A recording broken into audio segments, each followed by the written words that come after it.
Happy Friday.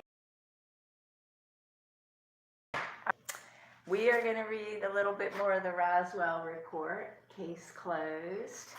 And first, here is my shout out, is my field glasses. These are so ancient, but it's nice because there's hawks in my neighborhood that I like to look at. Sometimes they'll land on the building across the street and I can check them out. I like them. Hawks are one of my favorite birds. And this is my product placement, are the little things that clean in between my teeth. I'm really obsessed with my teeth being clean. I do the water pick, I floss, and I pull out these things and get in between my teeth. Let's just get on with this story. This is really good. And we are up to part 2.2, which is called Aircraft Accidents.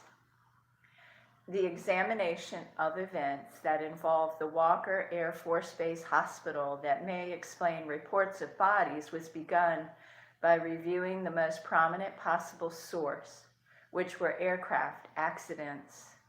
A review of aircraft accidents from 1947 to 1960 revealed 8 fatal accidents that involved Walker Air Force Base.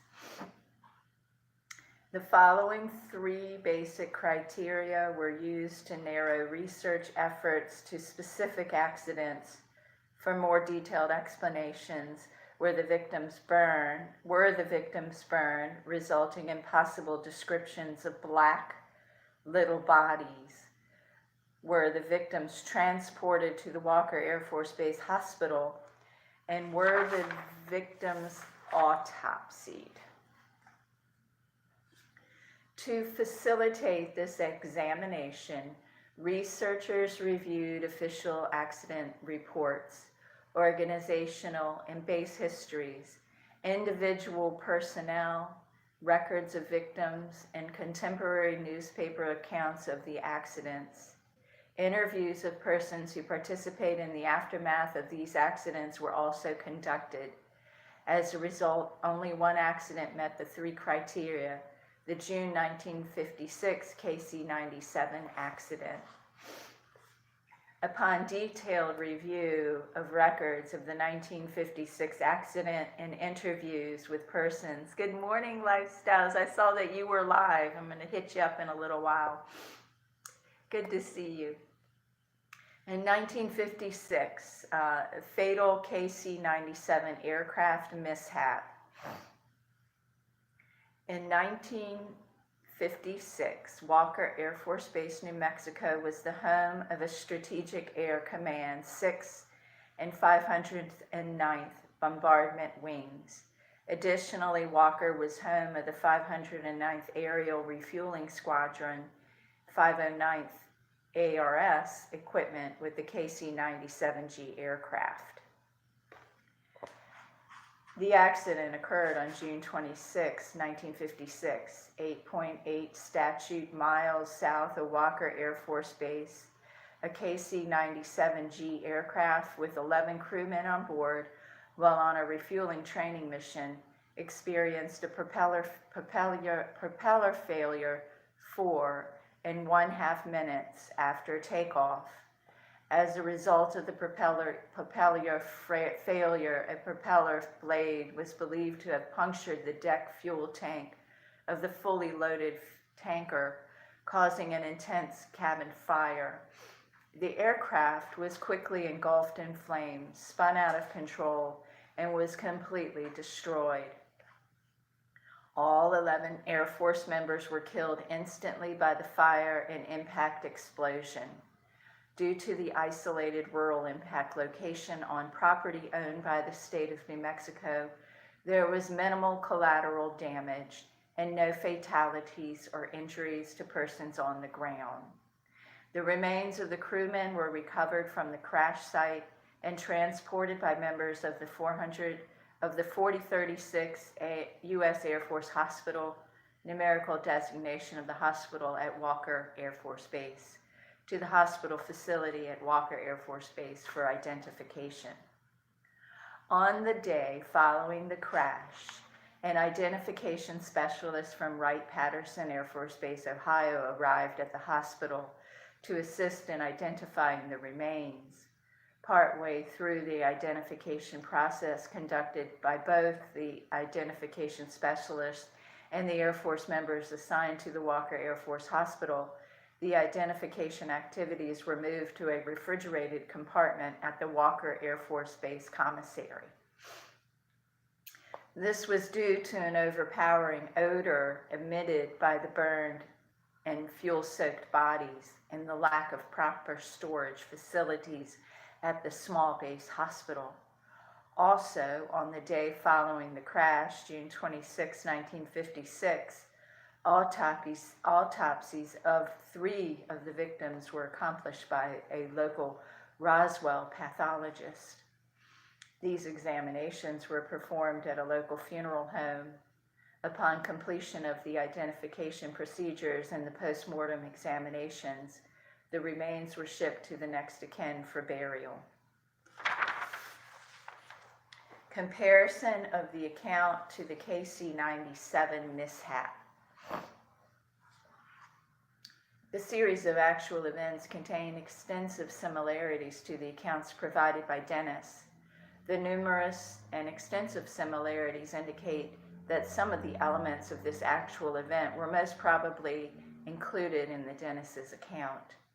This aircraft accident provides an explanation for the following elements of the research profile: the very mangled black little bodies and body bags, the odor, the 2 strange doctors, and the report of a red-headed colonel. Aircraft crashes and UFOs. Since the first flying saucer story in June 1947, persons have attempted to exploit actual military aircraft accidents to support UFO theories and propagate the flying saucer phenomenon. One of the first exploitation attempts involved in a fatal August 1, 1947 Army Air Force's B-25 accident near Kelso, Washington. Descriptions of this accident, which UFO theorists contend, good morning, konnichiwa, yes, happy Friday. UFO theorists contend was caused because of the aircraft carried parts of a flying saucer were included in a poorly executed hoax. Nonetheless, it received a considerable amount of attention.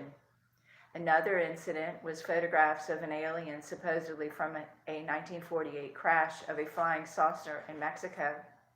However, when the photographs were examined by Air Force officials, they noticed a pair of government-issue aviator-style sunglasses lying underneath the alien body. Perhaps the most famous attempt to exploit an actual aircraft accident involved the fatal January 1948 crash of a Kentucky Air National Guard F-51 fighter near Franklin, Kentucky. Theorists contend the fighter was shot down by a UFO. However, it was determined, yes, very good, yes, thank you. However, it was determined that this aircraft was probably crashed while observing a newly invented high-altitude research balloon thought to be a UFO.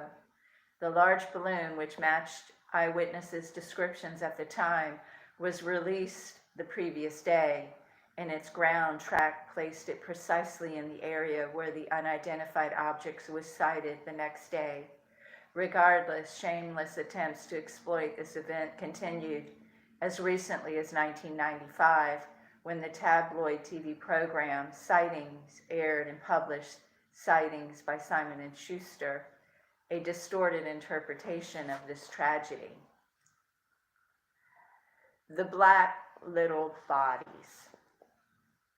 Review of the autopsy protocols of the victims of this accident revealed extensive similarities to the descriptions of the bodies allegedly described by the missing nurse. Dennis related in various interviews that the missing nurse described 3 very mangled black bodies, little bodies, and body bags. Records of this mishap confirmed that the victims suffered injuries, extreme, multiple, according to persons who assisted in the identification of the remains from the crash, and in compliance with Air Force directives in effect at that time. Human remains pouches, commonly called body bags, were used to recover and transport victims' bodies. Statements made by Dennis described bodies that were 3.5 to 4 feet tall and black in color. The autopsy protocols of 2 victims described extensive third-degree burns and loss of the lower extremities. Dennis also described the head of one of the bodies that was not rigid but flexible, and tissues of the body in strings that looked as if they were pulled by predatory animals after the crash. An autopsy protocol of a victim described multiple fractures of all bones of the skull and partially cooked strands of bowel over the abdomen and the chest. Additional similarities between the autopsy protocols and Dennis's statements were a detached hand and descriptions of the fingers and arms of the crash victims. The autopsy protocol of one victim also described the remains of a face completely missing. This description corresponds with Dennis's recollections of a body with eyes and nose that were concave.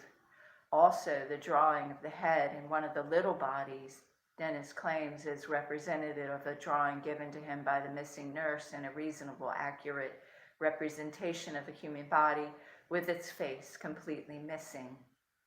Another similarity to Dennis's account is that of the 11 victims of this accident, only 3 were autopsied. The same number of bodies that were allegedly autopsied in the missing nurse's account. Finally, records revealed that due to the limited facilities at the Walker Air Force Hospital, the autopsies were performed at the Ballard Funeral Home in Roswell. This is the same funeral home where Dennis claimed to be employed in 1947 until 1962. The odor. Transportation of remains to a small base hospital was unusual since the hospital did not have the necessary facilities, a preparation room, refrigeration equipment, or a morgue to accommodate multiple deceased persons.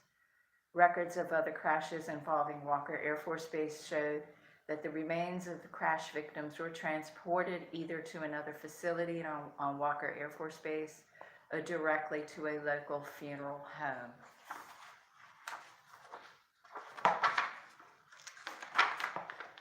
In fact, the U.S. Air Force manual that prescribed the policies, standards, and procedures relating to the care and disposition of deceased Air Force personnel, in effect in 1956, Air Force Manual 143-1, Mortuary Affairs, did not direct that remains be brought to a hospital.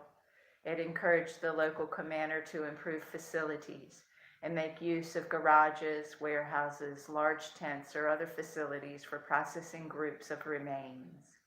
Nonetheless, records of the June 1956 crash and interviews with the persons who processed the remains indicated that the victims were brought from the crash site to the Walker Air Force Base Hospital. During the identification procedures, the odor became too strong, and the bodies and the identification activities were moved to a refrigerated compartment at the base commissary. Interviewed for this report were the registrar of the hospital, First Lieutenant Jack Winry, now retired major, and a medical administration specialist assigned to the registrar, Sergeant John Walter, now retired Master Sergeant, both of whom assisted in the processing and identification of the deceased air crewmen. Winry and Walter both recalled the strong odor that some persons became ill during the procedures, as did the alleged missing nurse, and the unusual transfer of the remains to the Walker Air Force Base commissary. The nurse also allegedly described the transfer of remains to another building on the base. However, neither recalled that a nurse was missing or any other activities as described by Dennis. The big red-headed colonel. The big red-headed colonel is a likely reference to the hospital commander, Colonel Lee F. Farrell, who was 6'1" and had red hair. Farrell served at the Walker Air Force Base Hospital from 1954 until 1960. It would be unusual for the hospital commander to be present at the hospital following a major aircraft accident. Two mysterious doctors. The two doctors not assigned to the Walker Air Force Base Hospital who were allegedly observed at the hospital performing preliminary autopsies had been identified as an Air Force civilian identification specialist and a local Roswell pathologist. Identification specialist in an aircraft mishap involving multiple fatalities. Identification of victims can go beyond the capabilities of a small Air Force hospital such as the one at Walker Air Force Base.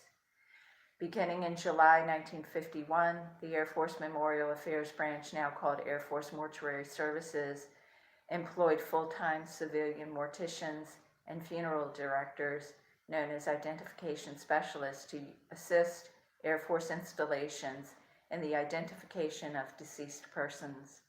When requested by the local commander, the identification specialists on 24-hour standby basis responded from Wright-Patterson Air Force Base to the location of an incident. Records confirm that Walker Air Force Base only requested an identification specialist on 2 occasions, in 1955 and to identify the victims of the June 1956 crash. For this accident, yes, yeah, very good. Very good, yeah. For this accident, the identification specialist arrived at Walker Air Force Base on June 27, 1956. Good morning, good to see you. Thanks for coming. Oh yes, is it snowing there? And made positive identifications of the 11 crewmen on June 28, 1956.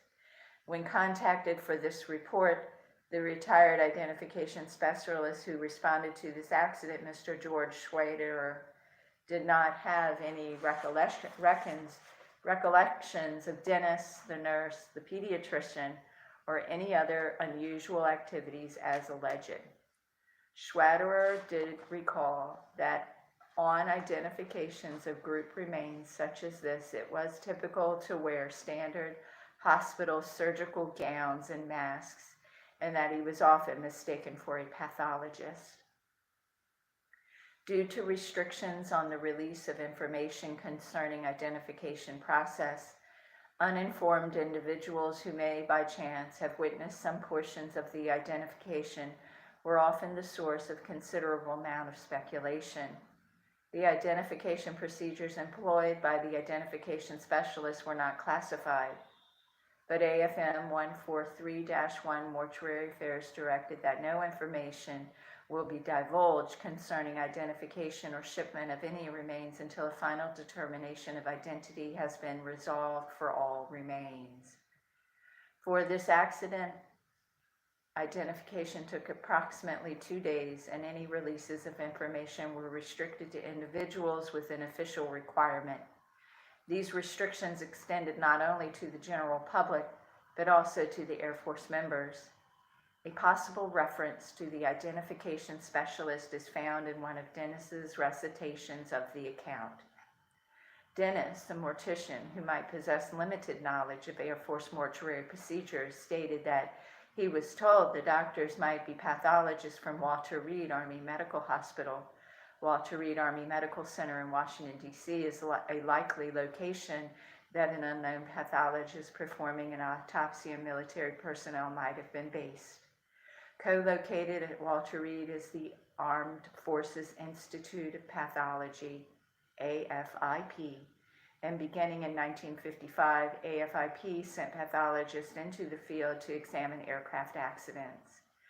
A review of records of AFIP and interviews with persons involved with the identification procedures at Walker Air Force Base do not indicate AFIP sent any personnel to assist in this accident. Good morning. Yes.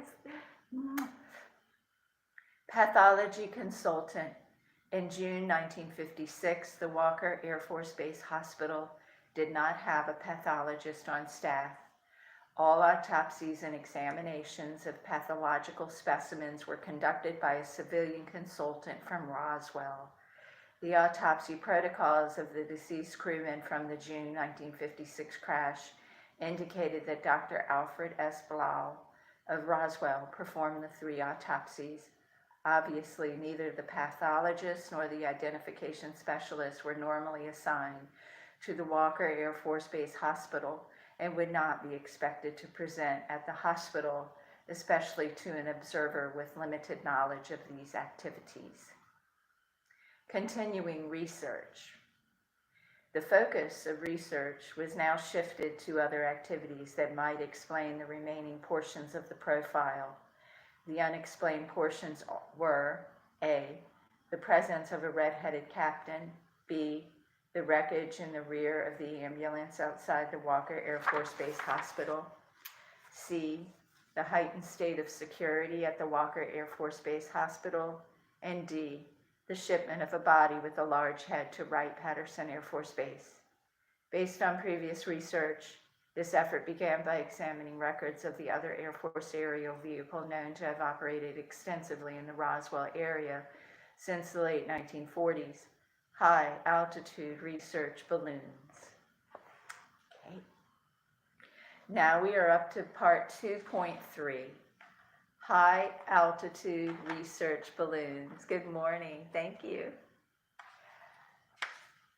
By 1960, hundreds of high-altitude research balloons, some that carried anthropomorphic dummies, descended and were recovered in areas surrounding Walker Air Force Base in Roswell.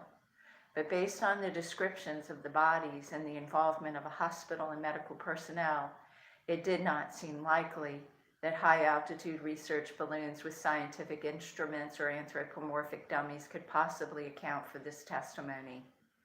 Therefore, the focal point of the research shifted to manned high-altitude balloon flights conducted by the Air Force during the mid to late 1950s and early 1960s. Manned balloon flights. 2 manned balloon projects, Man High and Excelsior, were conducted within the time period targeted for research. Man High from 1957 to 1958, and the manned portion of Excelsior 1959 and 1960. The only other manned high-altitude balloon project in Air Force history, Stargazer, did not fly until 1962. It was discovered that only 6 manned flights were made for Man High and Excelsior. These flights were determined unlikely as the source of the testimony, since there were no injuries or death. All 6 flights have been the subject of intense media coverage, and none were flown in the vicinity of Roswell. Despite the apparent dead end, these flights presented to explain this account. Records were obtained and persons involved in Man High and Excelsior were contacted and interviewed. These records and interviews confirm that there were, in fact, only 6 U.S. Air Force manned high-altitude balloon flights, none with characteristics similar to the testimony. However, detailed examinations of the records revealed that in addition to the 6 high-altitude balloon flights, there were also numerous low-altitude balloon flights made to train and qualify the high-altitude balloon pilots. Records of the training flights indicated that some of these were conducted at the Holloman Air Force Base, New Mexico, and several mishaps occurred, resulting in injuries to the pilots. Further research revealed that one accident had taken place just northwest of Roswell. The accident occurred on May 21, 1959, 10 miles northwest of Walker Air Force Base, on a pilot training mission for the upcoming Project Excelsior and Stargazer, flight scheduled to begin that fall. Analysis of the accident revealed actual events that closely resembled the remaining portions of the established profile. U.S. Air Force manned high-altitude balloon projects. In addition to unmanned high-altitude balloon research projects flights from 1957 to 1962, the U.S. Air Force conducted a series of 7 manned high-altitude flights. These forward-looking projects, yes, good morning. These forward-looking projects investigated the upper reaches of the Earth's atmosphere and laid the foundation for manned space flight. Most flights were conducted before rocket booster technology and available to propel a spacecraft into Earth's orbit. In this interim period, to bridge the gap while awaiting developments in rocket technology, high-altitude balloons were the only vehicles capable of reaching the altitudes required. All three of the U.S. Air Force manned high-altitude balloon projects, Man High, Excelsior, and Stargazer, utilized Holloman Air Force Base balloons to transport men to the very edge of space, above approximately 99% of the Earth's atmosphere, a region known as near space. Project Man High, in 1955, a combined effort by the U.S. Air Force Aero Medical Field Laboratory, Winds and Research International, and the Holloman Balloon Branch, resulted in the first Air Force manned balloon program. Project Man High, officially known as the Biodynamics of Space Flight, directed by Lieutenant Colonel David Simmons, and the first of the three widely publicized manned high-altitude balloon programs. The objective of Project Man High was to measure the psychological and physiological capabilities of a human in a space-equivalent environment. Many developments of this successful project were later incorporated into the first phase of the U.S. Air Force Man in Space program, nicknamed Man in Space Soonest, MISS.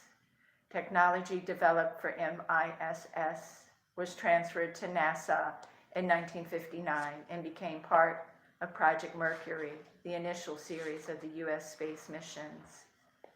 Project Excelsior in 1959 and 1960, the U.S. Air Force Area Medical Laboratory collaborated with the Holloman Balloon Branch for Project Excelsior, the second Air Force manned high-altitude balloon program.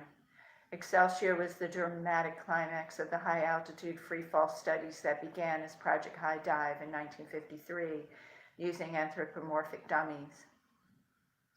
As the test director for Project Excelsior, Captain Joseph Kittinger, Jr. made 3 parachute jumps from balloons, Excelsior 1, 2, and 3, from 76,000, 75,000, and still standing record altitude of 102,800 feet. Yes, good morning. Excelsior's scientific objective was to develop a parachute system and techniques required to return a pilot or astronaut to Earth following an emergency high-altitude escape. Project Stargazer was the third Air Force manned high-altitude balloon program. Captain Joseph W. Kittinger, Jr., the veteran high-altitude balloon pilot of Man High and Excelsior, was both the pilot and project engineer. On December the 13th, 1962, Kittinger and U.S. Navy civilian astronomer William C. White rose to 86,000 feet to make astronomical observations with a gyro-stabilized telescope. A joint U.S. Air Force, U.S. Navy Smithsonian Institution, and Massachusetts Institute of Technology program, Stargazer made only one of a scheduled 4 flights due to budget shortfalls and equipment difficulties.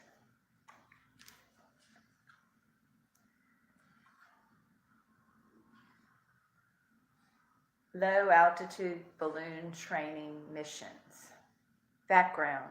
In April 1958, Colonel John P. Stapp, commander of the U.S. Air Force Aero Medical Laboratory at Wright-Patterson Air Force Base, appointed a new project officer for Project Excelsior, Captain Joseph W. Kittinger, Jr.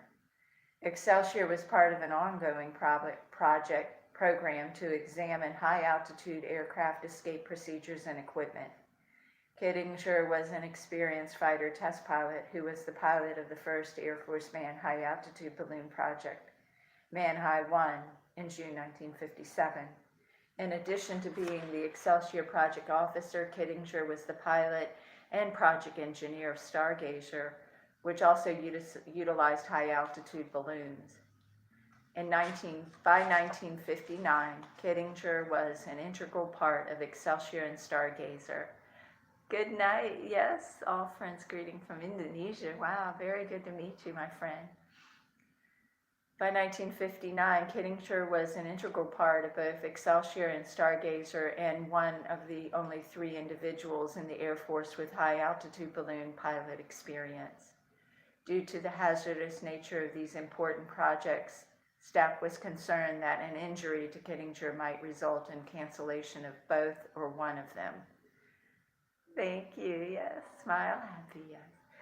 Therefore, staff determined there was a need for backup pilots. Selected as backup pilots were Captain Dan D. Fugham and William C. Kaufman.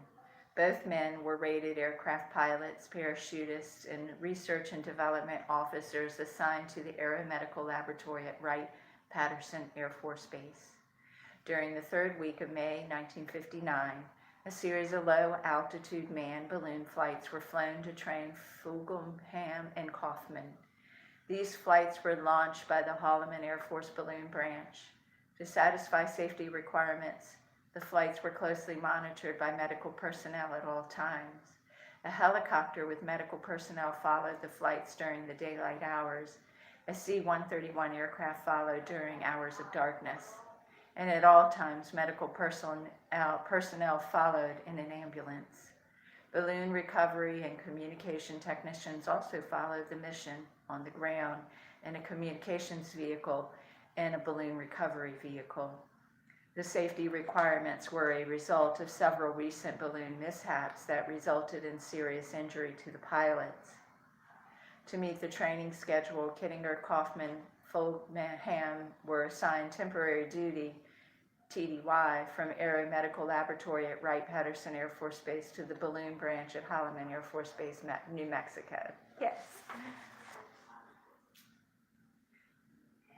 The 3 pilots, Kittinger, Kaufman, and Fulgham, flew training missions together.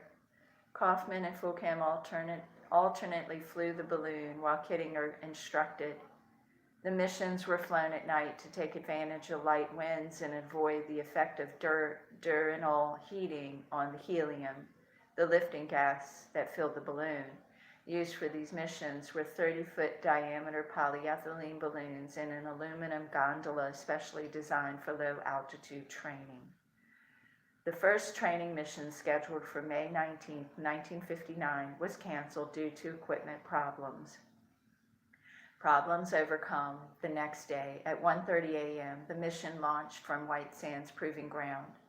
The objective of this flight was to practice gas valving and ballasting techniques necessary for balloon control and to practice landings. After a 5-hour flight, the balloon landed without incident just after sunrise northwest of El Paso, Texas. The second training flight launched at 2:41 a.m. on May 22, 1959, from behind the balloon branch building, Building 850, at Holloman Air Force Base. Hello, Caballero. Good to see you. Near the end of another successful training mission with the same objectives as the previous flight, a mishap occurred, resulting in injuries to the two pilots, Fulgham and Kittinger. The mishap. Just after sunrise, May 21, 1959, following a successful low-level training flight test at Holloman Air Force Base over the Sacramento Mountains, Kittinger, the instructor pilot, determined the balloon should be landed in a small field approximately 10 miles northwest of Roswell. This was necessary because approaching bad weather and the field was the last suitable landing site before overflying the city of Roswell. When the balloon touched down, a higher than normal forward velocity for landing caused the gondola to overturn. The 3 pilots, Kittinger, Fulgham, and Kaufman, were spilled from the gondola, pinning Fulgham's head between the edge of the gondola and the ground. The impact shattered his helmet, and he sustained a head injury. When the 3 pilots climbed out from under the gondola, Fulgham noticed that his head seemed to be protruding outward from underneath his helmet. Kittinger also received an injury, a minor facial laceration.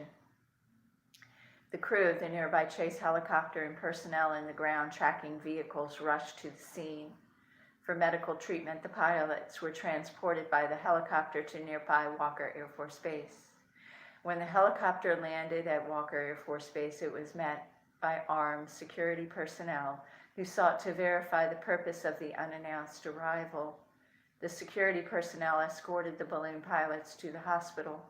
The balloon recovery and communications crew, after retrieving the gondola and balloon, drove to Walker Air Force Base to check on the injured crew and to inform the balloon branch of Holloman Air Force Base of the accident. At the Walker Air Force Hospital, Fulgham and Kittinger received treatment for their injuries and neither required admission. Meanwhile, the Walker Air Force Base security officials continued to escort the unannounced visitors while verifying their identities. The pilots' identities and purpose for their visit were confirmed via phone by Colonel Stapp, Aeromedical Laboratory Commander at Wright-Patterson Air Force Base. The pilots in Project Excelsior were assigned to this organization. Kittinger, the Excelsior project officer, wanted to leave the hospital as quickly as possible after he and Fulgham received medical attention. The quick departure was to avoid unwanted scrutiny by Walker Air Force flying safety officials. When released by the flight surgeon, the three pilots boarded the chase helicopter and returned to Holloman Air Force Base, approximately 100 miles to the west. Oh, wow. Well, we'll stop there because this is a good stopping point. We're at 2.4, comparison of the hospital account to the balloon mishap. Wow, this is just so thrilling, isn't it thrilling? We are up to page 109 of the Roswell Report. Case closed. Look at this. Case closed. So that is just so interesting. I didn't realize all of that. I mean, we take for granted the technology we have today to be able to go all the way to Mars. We've gone all the way outside of our solar system. It's just amazing. Here is my shout out. It's my binoculars, so I can watch the birds in my neighborhood. They're all coming back after winter. I've noticed there's songs in the air from the birds singing their glories to God.